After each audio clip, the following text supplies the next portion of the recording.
What if may mahal na akong iba? Nilalagyan ko ng laso ng pagkain mo. Marami akong order sa'yo, lahat nakapangalan. Gusto kong tumikim ng ibang putahe.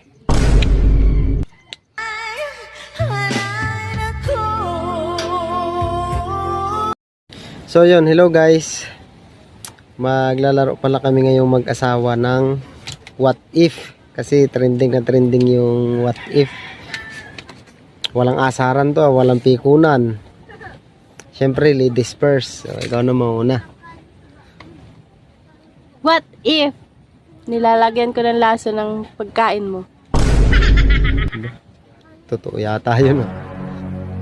What if may mahal na akong iba?